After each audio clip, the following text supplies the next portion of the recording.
Hey guys, we're back again here with Aaron, Hello. our bike guru. I want to call him now. I'm just kidding. Far from it. Yeah, all right. Well, no, he's Amateur. more experienced than I am. So today my question to you is, Forgot the question. hardtail or full suspension? In terms of my preferences? Well, I mean, maybe for you. Well, it depends on the style of riding that I'm wanting to do. Hardtails definitely have their place in this world. Honestly, I've had dirt jump bikes.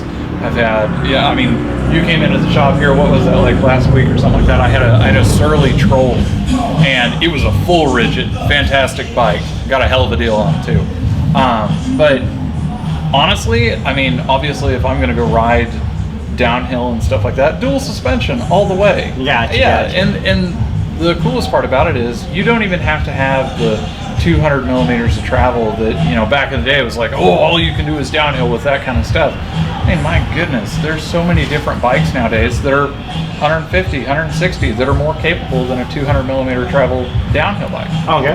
But if it comes down to just overall personal preference, full suspension. Full suspension for you? Yeah, absolutely. But for other people that, I see a lot of people are still getting into hardtail and they still prefer hardtail.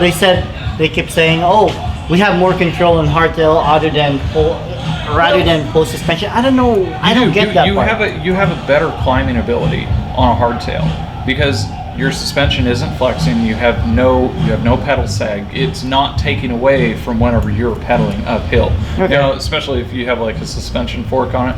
Man, there are so many bikes out there that are hardtails that are absolutely fantastic.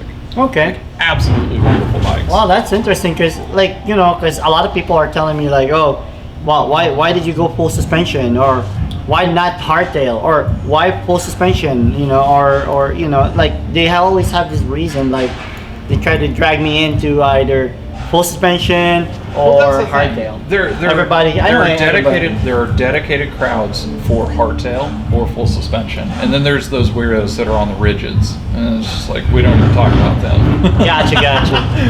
Well, anyway, with that said, for you prefer full suspension, right? I do. Yeah, and so do I. And I had a hardtail before, and I didn't have any problem with them, but you look at the full suspension and you look at hardtail, it looks like full suspension has more capabilities to do whatever, right? Am I right or wrong? Well, I mean, again, there are a lot of people out there that ride a hardtail. I mean, I've gone to Snow Summit, I've been to Whistler, I've been to all these different places, and it's like you will see hardtails out there. Like, they will go and ride hardtails at a bike park, which is impressive considering how many brake bumps there are. I mean, even my full suspension bike is just like, oh God, stop with the brake bumps. So, I mean, it just depends on the person. And if they're like, oh man, hardtail all the way, okay, cool. If they're like, oh, dual suspension all the way, cool. Do it and ride it. Enjoy it. Love life. All right, so there you go. To perspective of a biker who rides a full suspension and had some I've had some oddities over the years. So take this little bit of a conversation that we have and see what you guys think. Incorporate it into your life if you so decide to. If it helps you. Yes. Don't forget to subscribe, and don't forget to add Aaron on his Instagram. You'll find it here. So have a good day, and don't forget to subscribe. This is Mil. Thanks, guys. Take care, guys. Bye.